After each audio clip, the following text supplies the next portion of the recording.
Hello guys, welcome to SS classes.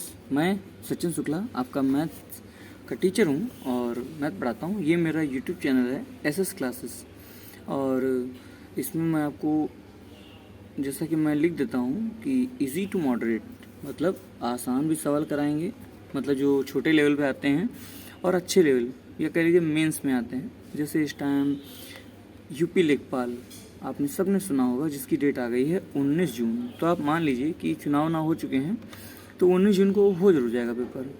तो हमेशा positive रह के चलिए और अच्छा मौका है ये। जिनके ठीक ठाक परसेंटाइल हैं, जैसे मान लीजिए अगर आपके 65 60 65 तक नंबर हैं तो मान सकते हो वही 80 85 आपका परसेंटाइल होगा। तो आप वो बच्चे आराम से तैयारी करो और आपको मेंस का ज़रूर मौका मिलेगा। इसीलिए उस मौके को ना गंवाएं और पढ़ाई करें।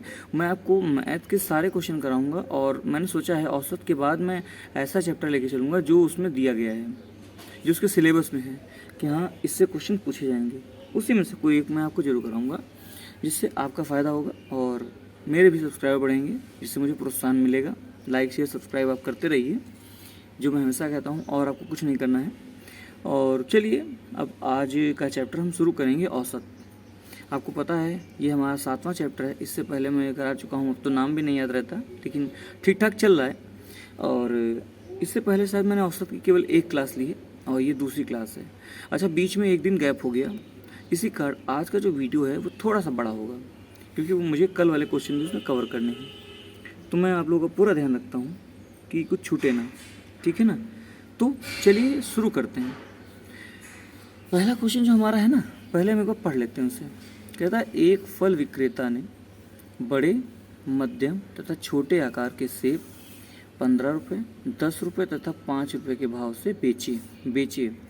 कुल सेब 3:2:5 के अनुपात में बेचे गए। सेब का औसत मूल्य ज्ञात करें। देखिए क्वेश्चन आपने पढ़ लिया, लेकिन समझ में पूरा नहीं आया होगा कि आखिर कहना क्या चाह रहा है। तो एक चीज़ ध्यान दीजिए, सेब 3 टाइप के हैं, एक बड़े,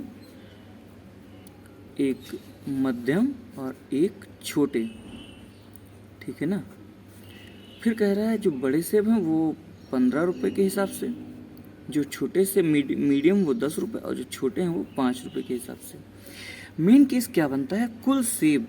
देखिए हमेशा जब भी अनुपात लिखा हो, अनुपात है 3:2:5, ये एग्जैक्ट नंबर नहीं होते, लेकिन ये दर्शाते हैं कि अगर बड़ा वाला सेब 3 बिके हैं तो छोटे वाले 2 बिके हैं, और सबसे छोटे मीडियम वाले 2 बिके हैं और सबसे छोटे वाले 5 बिके हैं, ठीक है ना। तो आप चाहो तो इनके साथ एक सब में एक्स का गुणा करके आप इसे नंबर में बदल सकते हो।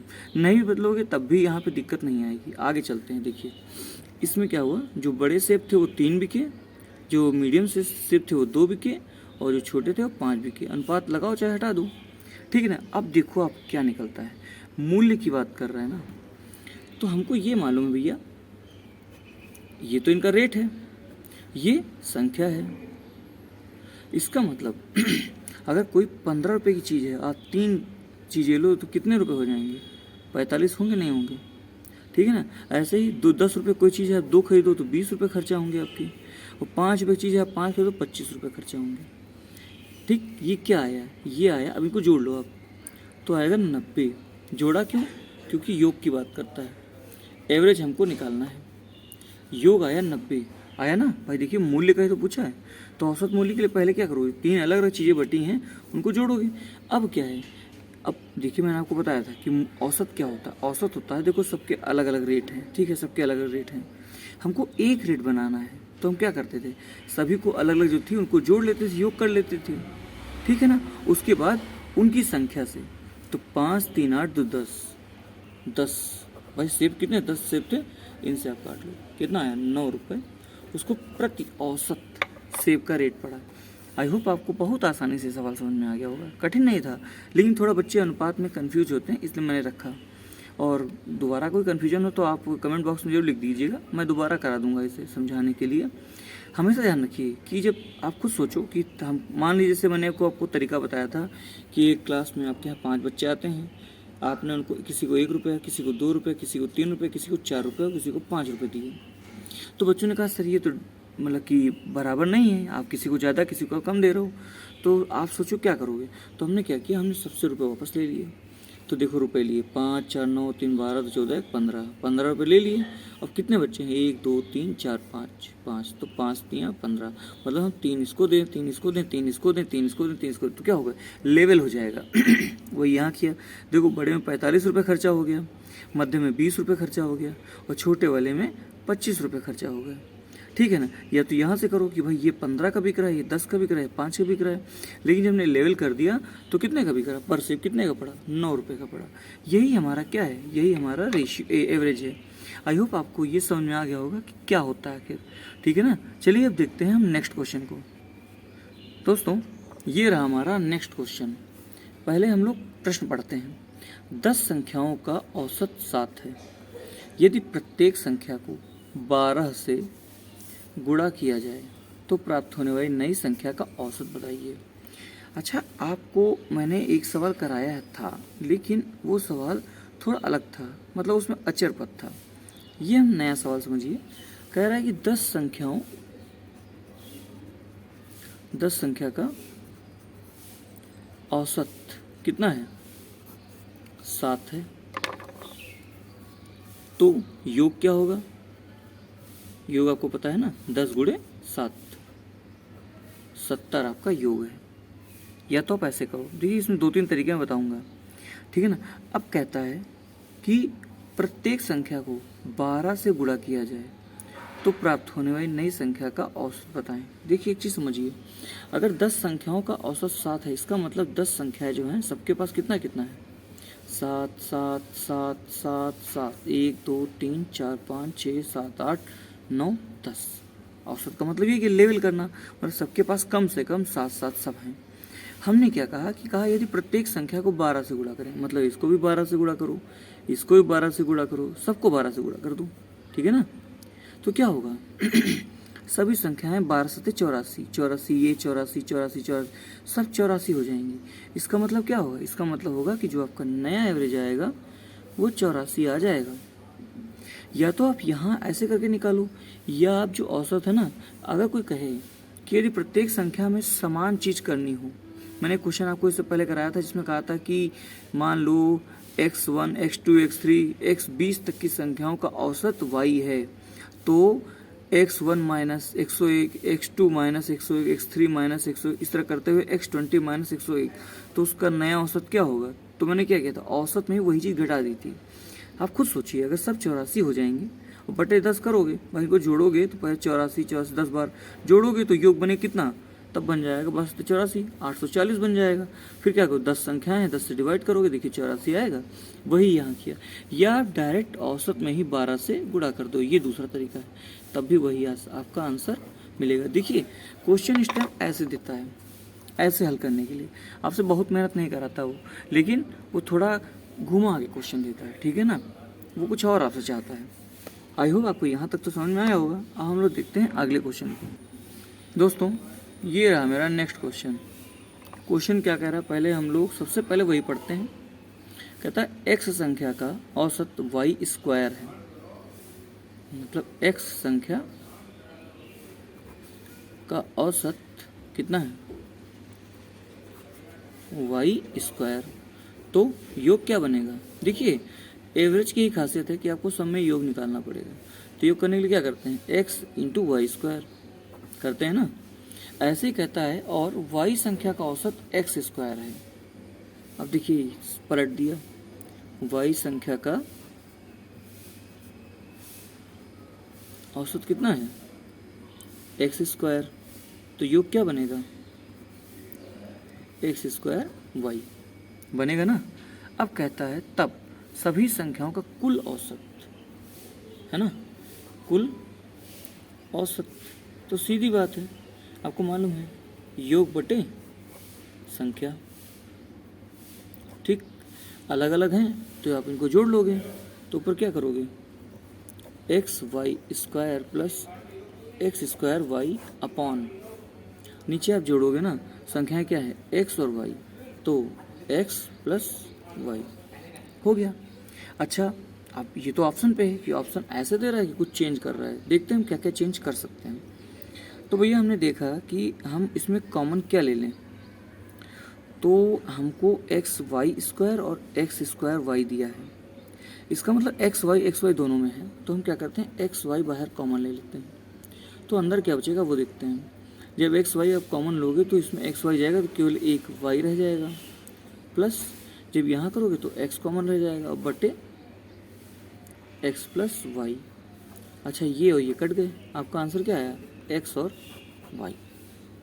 आई होप आपको बहुत सीधा सवाल था, बस थोड़ा अचर पथ था, इसीलिए मैंने रखा कि क्वेश्चन ऐसे पूछता है तो बच्चे छोड़ना ज़्यादा पसंद करते हैं ना कि करने की अपेक्षा।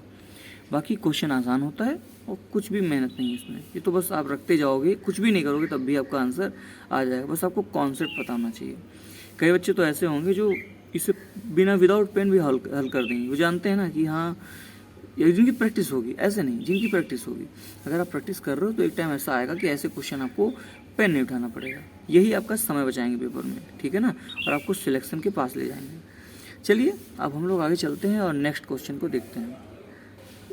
फ्रेंड्स ये रहा हमारा क्वेश्चन, और ये क्वेश्चन ऐसे क्वेश्चन मैं कह सकता हूँ कि ये क्वेश्चन क्या है, ये प्रैक्टिकली होते हैं, ठीक है ना, ये क्या होते हैं, ये प्रैक्टिकली होते हैं, आप अपने जीवन में ऐसा देखोगे।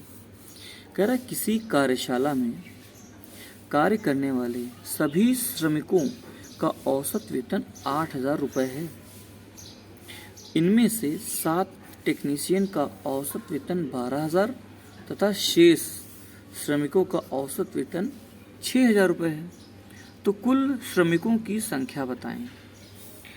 मैं आपको बताऊं तो ऐसे ही इतने लोग जो पढ़ रहे होंगे, जो 1-2 साल से तैयारी कर रहे हैं, तो कोई ऐसा बच्चा होगा जिसने ऐसे क्वेश्चन नहीं देखे होंगे, ठीक है ना, वरना सबने इस ऐसे क्वेश्चन को टैकल किया होगा। अब ये बात अलग है कि वो सही कर पाए नहीं कर पाए नहीं मालूम, लेकिन हाँ सबने फेस जरूर किया होगा।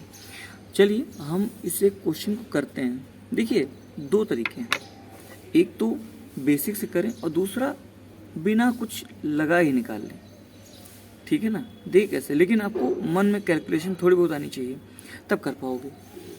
अब मान लीजिए जब ऐसे कोई क्वेश्चन आते हैं ना, तो आप करो कि कुल श्रमिकों की संख्या जान जाओ आप। अच्छा आप कहोगे ये कैसे मालूम चलेगा, कोई बात नहीं, हम एक अचर पद ले सकते हैं। हमने x मान लिया कि कुल श्रमिकों की संख्या जो पूछी गई वो x है। कहता है सभी श्रमिकों का औसत वेतन जो था ना वो 8,000 था, तो सभी श्रमिकों का औसत योग क्या बनेगा, 8,000 x बनेगा, बनेगा नहीं बनेगा भाई, 8,000 क्या है, ये औसत वेतन है और ये x श्रमिकों में बटा तो योग बनाना है भाई, ये क्या है, ये योग है, ठीक, मैं तो लिख देता हूँ। अब ये किसके बराबर है, बस यही यहाँ पे काम। कहता है कि इनमें से 7 टेक्नीशियन का औसत वेतन 12,000, मतलब 12,000 प्रति टेक्नीशियन को मिल रहा है, तो योग कितना बनेगा भाई, योग के बराबर देखिए योग रख रहे हैं, ठीक है ना, प्लस शेष श्रमिकों का औसत वेतन। तो सीधी बात है कि अगर टोटल x थे और x में से 7 निकल गए तो कितने बचे, x माइनस 7 इंटू 6,000। देखिए आपका सवाल हल हो गया। अब देखिए ये भी योग ही बना है ना, बना कि नहीं बना। आप यहाँ से अच्छा देखो, कहोगे योग के बराबर तो आप ये सब रख रहे हो, सीधी बात है, यहाँ पे एवरेज नहीं पूछा है लास्ट में, यहाँ पे संख्या पूछी है, इसे मैं बताने के लिए मैंने लिखा है। तो आप जब सॉल्व करोगे ना देखोगे 8,000 x बराबर 12 सत्ते 84,000 प्लस अंदर गुणा होगा तो 6,000 x माइनस 6 सत्ते 42,000 आ जाएगा, ठीक है ना। अब अगर आप आगे सॉल्व करोगे तो भाई 6,000 इधर जाके माइनस हो जाएगा तो आएगा 2,000 x बराबर आपका 84,000 में से 42,000 घटेगा, बचेगा कितना, 42,000 बचेगा, ठीक है ना। 1 2 3 1 2 3 और ये कट गया, x बराबर 21 आ गया, मतलब कितने श्रमिक हैं, 21 श्रमिक हैं। ये क्या हैं, ये श्रमिक हैं आपके। आई होप आपको ये वाला क्वेश्चन समझ में आ गया होगा। अच्छा क्वेश्चन था और ऐसे क्वेश्चन पूछे जाते हैं, इसमें क्या होता है ना कि संख्याएं होती हैं, कैलकुलेशन करना पड़ता है तो थोड़ा टाइम लगता है, लेकिन आपको बताऊं तो अगर आप थोड़ा भी ध्यान दोगे तो आप ऐसे भी कर सकते हो, इसे बाई ऑप्शन। मुझे लगता है आप ऐसा, ये तो आपको बेसिक आना चाहिए, इसीलिए मैंने बताया अगर आपके पास ऑप्शन है और ऐसा ही कोई पेपर हो जिसमें ऑप्शन नहीं देता है, सब में ऑप्शन देता है 4, बिहार में तो 5 देता है, ठीक है ना। तो 4 ऑप्शन जो आपको जरूर देगा, उसमें से एक आंसर होगा। आप सीधा सा फंडा है, आप उठा के उसमें से रख के देख लो, आपको मालूम चल जाएगा। क्यों भाई, हमको 60 टेक्नीशियन का मालूम है, जितना कुल दिया है उसमें 7 घटा देना, जो करना उसको इधर गुणा करना 6 से, इनको बराबर कर लेना। अगर उसके बराबर आ रहा है तो मतलब इसके बराबर, भाई मान लो अगर 21 ऑप्शन में होगा तो हमको ये मान चला कि 21 यहाँ रखेंगे तो 21 गुणे 8 आएगा करीब 168 के आसपास, 1,68,000। जब यहाँ रखोगे तो यहाँ भाई पता है 84,000 रहेगा। यहाँ रखोगे ना तो 21 माइनस 7 14, 14 छन 84, इनको जोड़ लोगे, अगर इसके बराबर है तो सही है, ठीक है ना। तो आपको ये लगाना भी नहीं पड़ेगा, आप ऐसे ही सॉल्व कर लोगे। लेकिन अगर आपको ऑप्शन मतलब कि बेसिक पता है तो बड़ी अच्छी बात है, ठीक है ना, और बेसिक आना भी चाहिए। चलिए चलते हैं नेक्स्ट क्वेश्चन की ओर। देखिए एक क्वेश्चन मैंने प्रैक्टिस के लिए डाल दिया है, ऐसे ही लगवाया था तो इसमें बहुत कोई समस्या नहीं आएगी। मैं डायरेक्ट करता हूँ। कह रहा x संख्याओं का औसत y तथा y संख्या का औसत x है, तब उन सभी संख्याओं का कुल औसत। तो मैंने आपको बताया था कि चाहे कुल औसत हो चाहे औसत हो, वो क्या होता है, योग बटे संख्या होता है ना। आप सॉल्व करोगे तो देखोगे कि x संख्याओं का औसत अगर y है तो योग कितना बनेगा, xy प्लस फिर y संख्या का औसत x है तो योग कितना बनेगा, yx, है ना, और बटे आपका नीचे x और y, तो x प्लस y। जब सॉल्व करोगे तो आप देखोगे कि यहाँ पे कॉमन क्या है, तो भैया कॉमन यहाँ पे दोनों नंबर है, तो आ जाएगा एक्स वाई, अंदर क्या होगा 1 + 1, ठीक, बटे x प्लस वाई, तो क्या आएगा एक्स वाई अपॉन, अच्छा 1 1 2 ये आगे आप लिख दो, और x प्लस वाई, मतलब इसका आंसर आएगा 2xy upon x plus Y. मैं आपको बता दूं कि जब भी ऑप्शन तो आपको ऐसे ही देगा बड़े ध्यान से ऐसे ऑप्शंस को देखना चाहिए, वो थोड़ी थोड़ी मिस्टेक्स करता है। ऑप्शन आपको देगा, चलो पहला ये तो आपको सही है 2xy upon x plus Y, अगला ऑप्शन देगा xy upon x plus Y. कई बच्चे बाहर तो ले लेंगे लेकिन जोड़ना भूल जाएंगे या लिखना भूल जाएंगे, और xy upon x plus Y वो सोचेंगे अरे वाह लगा है, सही कर लिया, लेकिन वो आपका गलत हो गया, ठीक है ना। तो ऐसी चीज़ों से बचने का तरीका यही है भैया कि आप क्या करो, आप ध्यान दो और सारे ऑप्शंस को ध्यान से पढ़ो और ऐसे क्वेश्चन को लगा लो, इनको मन में मत करिए। क्यों, क्योंकि मन में करने से छोटी छोटी चीज़ें, अचर में देखिए ध्यान रखिए, संख्या है तब तो आप मन में लगा सकते हो, लेकिन अचर पद के लिए आपको पेन उठाना चाहिए, ये मेरी सलाह है। पेन नहीं उठाओगे गलतियों के चांसेस बहुत रहते हैं, इसीलिए आपको आता हुआ सवाल भी गलत हो जाएगा, ठीक है ना। चलिए हम लोग देखते हैं अगले क्वेश्चन को। दोस्तों आज का ये बेस्ट क्वेश्चन है, क्योंकि ये मैं आपको एलिगेशन मेथड से लगा के दिखाऊंगा, मतलब जिसमें आप एक मेन मानते हुए समानुपात वाले तरीके से उससे लगा दिखाऊंगा, एलिगेशन मेथड, ठीक है ना। कहता है कुल 10 गेंदों में कुछ लाल तथा सफ़ेद बॉल है। अच्छा देखिए टोटल मालूम है कि 10 गेंद है, लेकिन ये नहीं पता कि कितनी कितनी है, कुछ लाल हैं तथा कुछ सफ़ेद बॉल हैं। सभी गेंदों का औसत मूल्य 28 दे दिया, आपको टोटल दे दिया, ठीक। यदि लाल गेंद का औसत मूल्य 25 दे दिया है तथा सफ़ेद का 30 रुपये हो तो सफ़ेद बॉल की संख्या ध्यान रखें। अभी मैंने शायद कराया नहीं एलिगेशन मेथड, अगर मैंने कराया तो आप देखते हैं क्या करते हैं। उसमें क्या होता है कि संख्या निकालने के लिए औसत मूल्य रखते हैं, और ध्यान रखिए जो संख्या बीच वाली रखी जाएगी। कैसे, देखिए डिब्बे बनते हैं, एक तो ये डिब्बा, एक आपका ये डिब्बा और एक बीच का डिब्बा। अच्छा ये डिब्बा क्या होता है, ये होता है टोटल का औसत, वो कितना दिया है 28। अब मान लीजिए कि हम एक तरफ रख दें लाल गेंद का, अच्छा लिख लीजिए लाल का तो ये 25 है और सफ़ेद का 30 है। देखिए एलिगेशन मेथड में एक चीज़ ध्यान रखिएगा कि जो बीच वाली संख्या होगी ना वो एक से बड़ी, एक से छोटी, एक से बड़ी होगी, एक से छोटी होगी। अगर ऐसा नहीं होता है तो वहाँ पे आपका एलिगेशन मेथड नहीं लगता है, ठीक है ना। जो दोनों का अनुपात है, ये सब क्या बोलते हैं एवरेज है, वो बीच में रहेगा, और दोनों का जो अलग अलग ऐसे रहेगा। आप बस क्या करो, ऐसे ऐसे और ऐसे ऐसे कर लो, माइनस करना है आपको। तो 28 में से 25 3, और 30 में से 28 2, 2:3। इसका मतलब भैया ये हुआ कि लाल गेंद की 2 अनुपात में गेंद है और सफ़ेद रंग की 3 अनुपात में गेंद है। अब मुझे ये मालूम है कि टोटल कितनी गेंद है, 10 है। 2:3 में आप बांटोगे तो कैसे बांटोगे भाई, 2:3 है तो 3 2 5x, 5x बराबर 10, तो x बराबर 2। इसका मतलब 4 गेंद ये और 6 गेंद ये हैं। या तो आप ऐसे करो, या फिर अगर लाल गेंद, अगर सफ़ेद बॉल पूछिए ना, तो देखिए करने का जो बेसिक है वैसे है। जब आपसे सफ़ेद बॉल पूछे तो क्या करते हैं, सफ़ेद बॉल के लिए 3 है बटे कुल 3 2 5 गुणे 10 कर दो, तो 5 दूनी 10, 3 दूनी 6, 6 बॉल सफ़ेद रंग की हैं। थोड़ा सा आप ध्यान दोगे, ये सवाल चुटकियों में लगेंगे। और मैं आपको बता दूं, ये मेथड एक बार अगर आप समझ जाओगे तो इसे बहुत सारे सवालों में आप अप्लाई कर सकते हो, ठीक है ना। बाकी बेसिक ही है और कई बच्चों को आता भी होगा। कहाँ लगना है, जहाँ पे आपका कॉन्सेप्ट बन रहा है। आप खुद देखोगे सभी गेंदों का औसत मूल्य दिया था, लाल गेंद का दे दिया और सफ़ेद गेंद का दे दिया, लेकिन संख्याएं हमें टोटल तो मालूम, अलग अलग नहीं मालूम। तो अनुपात मान चलेगा ना कि 25 रुपये का इस अनुपात में इसमें है और 30 रुपये का इस अनुपात में, ठीक है ना। काफ़ी अच्छा मेथड है ये और ऐसे ही लगाना चाहिए। ये तो बहुत जल्दी हो गया। अगर इसे आप बेसिक से एक्स मान करते ना, इसमें बहुत टाइम लगता है आपको, ठीक है ना। चलिए अब देखते हैं हम लोग अगले क्वेश्चन को।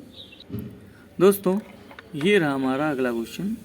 कहता एक आदमी ने 13 वस्तु 70 रुपये दाम वाली, मतलब प्रति, है ना, ठीक है, एक वस्तु 70 रुपये दाम वाली, 15 वस्तु 60 रुपये दाम वाली तथा 12 वस्तु 65 रुपये दाम वाली खरीदी। प्रति वस्तु औसत दाम बताएं। देखिए एक चीज़ ध्यान रखिएगा, कोई कहे कि मैंने 3 शर्ट ली है 70 रुपये रेट वाली, इसका मतलब क्या है, हर शर्ट 70 रुपये का है, तो एवरेज क्या है 70 हुआ, तो योग क्या है, ठीक है, समझ रहे हो ना। मतलब आपको मैं एक तरफ से लिखता हूँ, तो 13 वस्तु 70 रुपये वाली, तो योग कितना बना भाई, ये तो क्या ये एवरेज हुआ नहीं हुआ, ये योग बना ना, तो 13 7 91, 910 रुपये, ठीक है ना। ऐसे ही 15 वस्तु 60 रुपये दाम वाली, भाई ये भी सबके लिए 60 था, इसमें ये क्या है एवरेज है, तो योग क्या होगा 15 छक्का 90, मतलब कितना 900। ऐसे ही 12 वस्तु 65 रुपये वाली, ये क्या है हमारा, ये हमारा एवरेज है, तो योग क्या होगा 12 गुणे 65, तो अगर ऐसे करूं तो 65 दहम 650 और 6.5 13, 650 750 780 780। अब कह रहा है कि प्रति वस्तु, मतलब अब एक ही आदमी ने सब खरीदा है, अब उसके पास इकट्ठा हो गया, ठीक, कुछ महंगा है कुछ सस्ता है, तो आदमी ये जानना चाह रहा है कि आखिर प्रति वस्तु कोई महंगा सस्ता बात नहीं, वो लेवल करने की बात कर रहा है कि हमको एक शर्ट के, मतलब ये है कि 13 12 25 25 15 40 वस्तु का मुझे प्रति वस्तु कितना रेट पड़ा, यही तो आपका एवरेज है भाई। क्या होता है कुल योग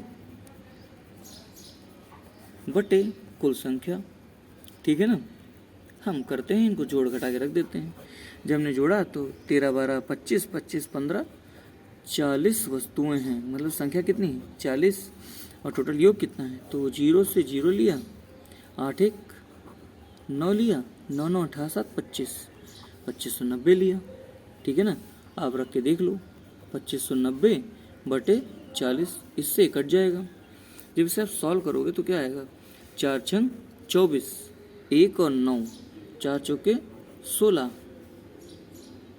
3 और 0 पॉइंट लगाओगे 0 बढ़ जाएगा, 4 सत्ते 28, 2 और 0 4 पंचे 20, मतलब 64 रुपये 75 पैसे कि हमको एक वस्तु पड़ी। अब देखिए कोई यहाँ पे 70 की लिया, कोई 60 की लिया, कोई 65 की लिए, लेकिन ऑन एवरेज उसको 64 रुपये 75 पैसे का एक शर्ट या जो भी वस्तु थी वो उसको पड़ी है। ये सवाल अच्छे होते हैं और अलग अलग दिया है। देखिए आपको कुछ भी नहीं सोचना है, और मुझे लगता है जो पहली क्लास से देख रहा है उसके लिए ये आसानी सवाल था, ठीक है ना, मैंने बस रख दिया। चलिए देखते हैं नेक्स्ट क्वेश्चन को। दोस्तों ये हमारा ये अगला क्वेश्चन है ना, ये थोड़ा सा कॉग्निटिव माइंड है, मतलब खुद सोच के करने वाला है। क्यों, क्योंकि देखिए क्या कह रहा है, 0 2 और 4, ये 4 नंबर 3 नंबर दे दिए। कह रहा है द्वारा बनी वृहत्तम और लघुत्तम 3 अंकीय संख्याओं का औसत क्या होगा। बढ़िया सवाल है। आप बताओ, अगर आपके पास 0, 2 और 4 संख्या लिखी हो तो आप वृहत्तम और लघुत्तम संख्या क्या बनाओगे? बताइए, आप खुद सोचिए। तो आप देखोगे भाई, वृहत्तम बनाने के लिए मतलब बड़ी संख्या बनाने के लिए हम क्या करेंगे, इन सब में जो बड़ी संख्या उसे आगे रखेंगे। तो मैं रखता हूँ, देखिए 4 रखा, फिर उसके बाद उससे छोटा, फिर उससे छोटा, 420। अब कोई बोले लघुत्तम, तो हम क्या करेंगे, सबसे छोटी संख्या पहले रखेंगे, फिर उसके बाद बड़ी, फिर उसके बड़ी। हुआ नहीं हुआ? बताइए। देख, इसमें कुछ था ही नहीं। आपको बता दूँ, CGL प्री का क्वेश्चन है और इसमें कुछ नहीं था, बस थोड़ा सा ध्यान देना था कि वृहत्तम क्या बनेगी, लघुत्तम क्या बनेगी। अब कह रहा है संख्याओं का औसत क्या होगा। अब देखिए चीज, 3 अंक की संख्या बोला, देखिए 3 ही अंक की, इकाई दहाई सैकड़ा, इकाई दहाई सैकड़ा, ये 3 अंक की संख्या बनी, इनको हमने जोड़ लिया। अच्छा, थोड़ा सा कन्फ्यूजन ये है कि कोई कहे नहीं, जो ये संख्या दी है ये वाली, ये तो भाई 3 अंक की नहीं है। क्यों भाई, 0-24 तो लिखा है, लेकिन ये 24 भी तो है। तो आपको ऑप्शन की तरफ जाना पड़ेगा। अगर मैं ऐसे लेके चलूँ तो मैं देखता हूँ कि 0-24 लिखा है, तो भाई हम थोड़ा सुधार करते हैं। इसमें सुधार क्या करेंगे कि अब हम इसे उठाएंगे, तो 204। भाई ये भी संख्या हो सकती है, ठीक है ना। अब मुझे ऑप्शन तो मालूम नहीं, तो जो मुझे सही लग रहा है मैं वैसे कर रहा हूँ। मैंने इनको जोड़ा, भाई योग कराएगा ना पहले, और फिर कुल संख्या से डिवाइड कराएगा। 4 रखा, यहाँ 2 आया, यहाँ 4 2 6 आया, और संख्या तो हमें मालूम भैया कि 1 और 2 दो संख्याएं हैं। तो औसत क्या बनेगा, औसत बनेगा 624/2, मतलब 318। ठीक है ना। अब ये भैया ऑप्शन पे है, आपको एक बार ऑप्शन जरूर देखना पड़ेगा, और हमेशा ध्यान रखिए दोनों नहीं देगा, एक ही देगा, जिससे क्वेश्चन में कन्फ्यूजन ना हो, है ना। और वैसे मुझे तो यही सही लग रहा है, क्योंकि अगर आप 0 रख दोगे ना आगे, तो 3 अंक की संख्या नहीं रह जाएगी, वो तो दो संख्या हो जाएगी ना भाई। 24 तो है, आप 0 अगर कुछ भी लगा दो तो क्या वो इकाई दहाई सैकड़ा में पढ़ते चले नहीं पढ़ोगे। इसीलिए यही तरीका सही है, यही सही है। वो इसीलिए कंफ्यूज करने के लिए हो सकता है दोनों ही ऑप्शन डाल दे कि बच्चा कंफ्यूज हो जाए। वैसे 318 इसका आंसर आएगा, ये आप मान के चलिए। चलिए अब हम लोग चलते हैं अगले क्वेश्चन की ओर। दोस्तों, अब मैं कुछ ऐसे सवाल कराने जा रहा हूँ जो मुझे लगा था कि नहीं कराऊँ, लेकिन फिर लगा नहीं, ये पोर्शन छोड़ना ठीक नहीं है, इसीलिए मैं इसमें से करा रहा हूँ। ये थोड़ा शुरुआत के बेसिक हैं, लेकिन मुझे लगता है एक जगह इनको सेटअप करना चाहिए, तो मैं करा रहा हूँ, ठीक है ना। क्या कह रहा है, 10, 12, 16, 20, P 26 का औसत 17 है। P का मान ज्ञात कीजिए। हमको ये मालूम है कि एवरेज बराबर क्या होता है, योग बटे संख्या, ठीक है ना। तो एवरेज कितना दिया है, 17 दिया है ना ये, और योग कैसे करोगे, तो भैया हमको मालूम है कि इन सबको जोड़ लेंगे। जो जोड़ते हैं हम लोग, तो 12 10 22, 22 6 28, 38 48, 48 58, 58 6 64, 14 84 बटे, अच्छा सॉरी, प्लस P, भाई अचर पर P तो है, इसी का तो मान जानना है। बटे संख्याएं कितनी है, 1 2 3 4 5 6, 6 संख्याएं, बस सवाल हल हो गया। भाई देखिए, एवरेज बराबर ये योग हो गया कुल, और ये संख्या हो गई, ठीक। तो अगर इसे आप रख के देखोगे तो 17 छंग 102 बराबर, ये यहाँ चला गया 84 प्लस P। जब इसे आप आगे सॉल्व करोगे तो इधर शिफ्ट हो जाएगा, तो 18 आएगा, P बराबर 18। यही इसका उत्तर है। आसान क्वेश्चन था, लेकिन अब छूट गया तो उन्हें कल करा देते हैं, ठीक है ना। चलिए देखते हैं नेक्स्ट क्वेश्चन को। दोस्तों, ये रहा मेरा नेक्स्ट क्वेश्चन। कह रहा है कि सेट का औसत बताएं। अब ये सेट ही तो हैं, 1 2 3 4 5 6, मतलब एक चीज़ यहाँ से मुझे मालूम है कि संख्या कितनी होगी, संख्या होगी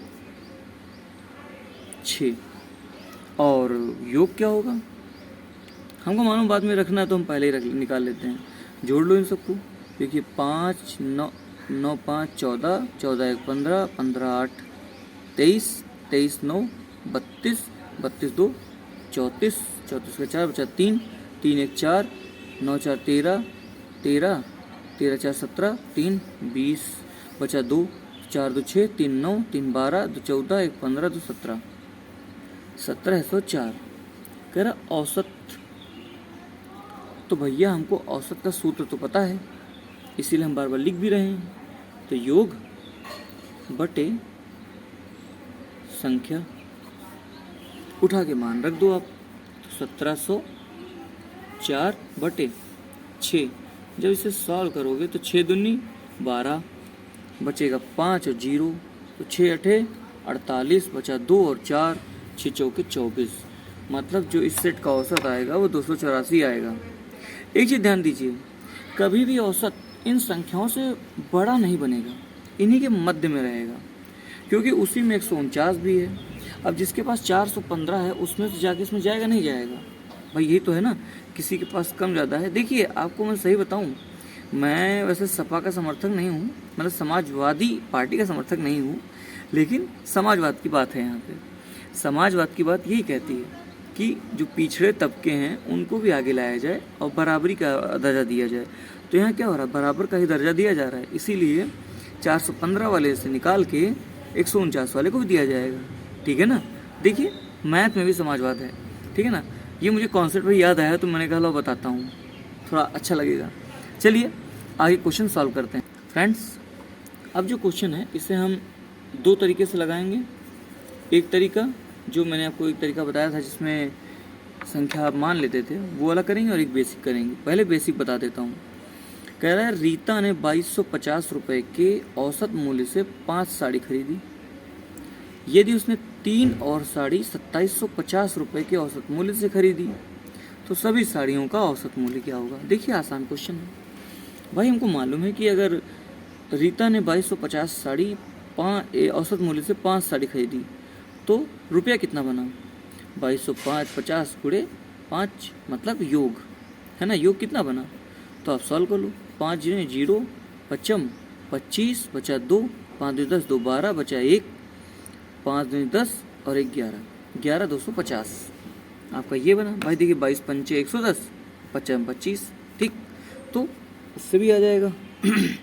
अब ऐसे कह रहा है 3 जो अन्य साड़ी हैं, तो अन्य साड़ी तो इनका भाई यही 2750 गुणे 3, तो 3 जोइयाँ 0, 3 पचे 15, बचा 1, 3 सत्ते 21, 1 22, बचा 2, 3 6 2 8, 8250 रुपये।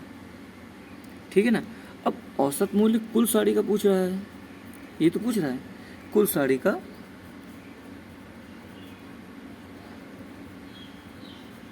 औसत मूल्य। तो हम इसके लिए क्या करते हैं आपको पता है भाई, योग। तो इन दोनों को जोड़ लो, 0 का 0, 5 5 10, बचा 1, 2 2 4 1 5 5, फिर 8 1 9 और ये 19,500 बटे 5 साड़ी है, 3 साड़ी है, 8 साड़ी।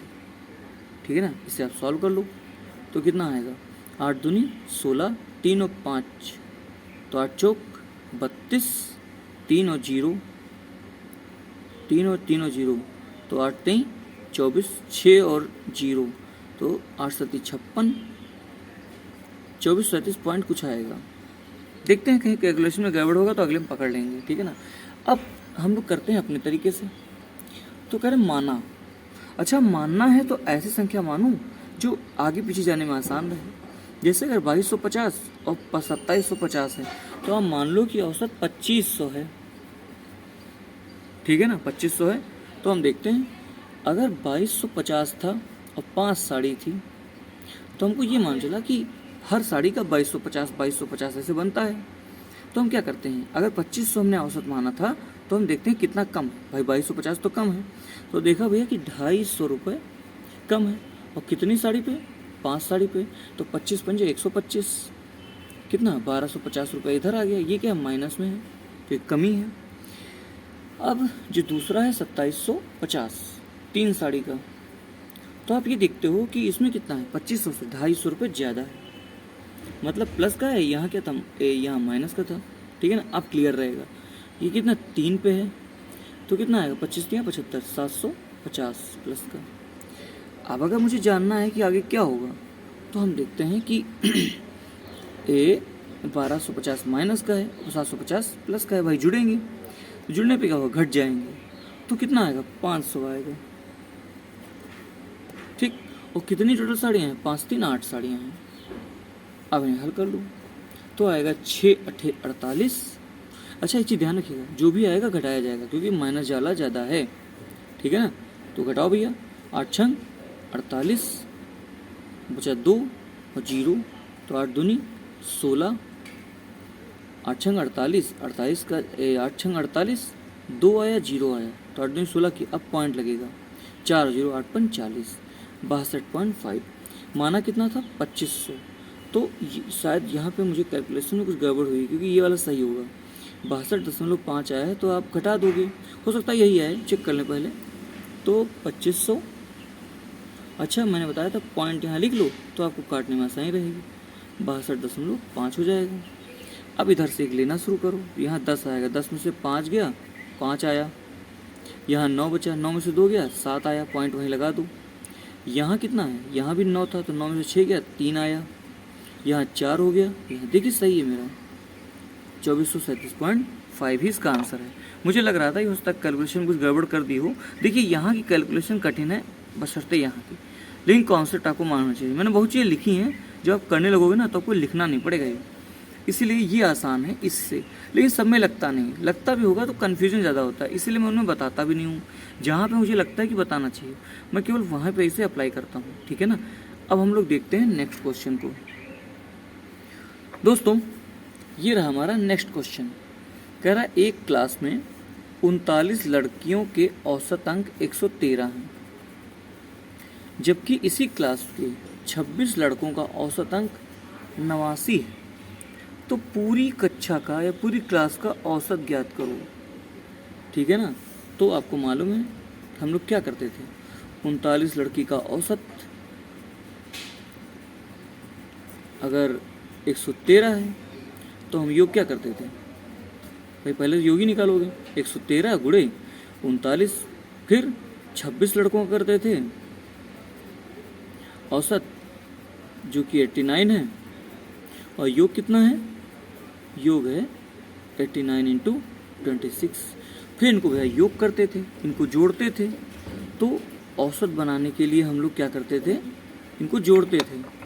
तो ऊपर वाला योग क्या बना, 113 गुणे 39 प्लस 89 इंटू 26 अपॉन 39 और 26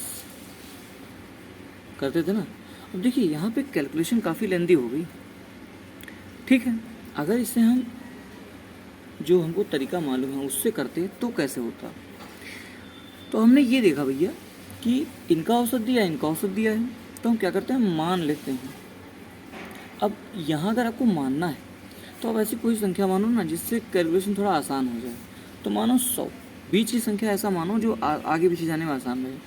तो हम देखते हैं कि 39 जहाँ लड़की हैं वहाँ पे औसत 113 है, और जहाँ पे 26 लड़के हैं वहाँ पे औसत 89 है, ठीक है। अब अगर हम माना 100 मान लें तो हम देखते हैं कि 113 कितना ज़्यादा है, 13 ज़्यादा है। अब ये 13 गुणे 39 हमारा योग बन गया, बना नहीं बना बताइए, ये हमारा प्लस का है। और जब इसका करोगे तो हम देखते हैं 11 कम है, 11 गुणे 26 ये हमारा योग बन गया। तो हम क्या करेंगे, आपको पता है, इन दोनों को जोड़ेंगे। तो हम भैया हमको मालूम है कि ये प्लस का है माइनस का है, तो घट जाएंगे। अच्छा घटाने के लिए क्या क्या इसमें हटा सकते हो पहले देखते हैं। 13 गुणे 39 अगर लिखा है तो माइनस हो जाएगा इसके कारण, 11 गुणे 26 बटे सीधे औसत ही निकालते हैं। तो हमको पता है नीचे संख्याएं तो लिखी जाएंगी, तो 39 और 26 बात तो ही है, 39 प्लस 26 तो डायरेक्ट ही लिख लो। तो मैं ऊपर देखता हूँ तो कुछ कॉमन मिल रहा है, कॉमन हमको 13 मिलेगा, हाँ बिल्कुल 13 मिलेगा। 13 जब तुम कॉमन ले लोगे तो यहाँ रह जाएगा 39 माइनस 11 गुणे 2 22 बटे 39।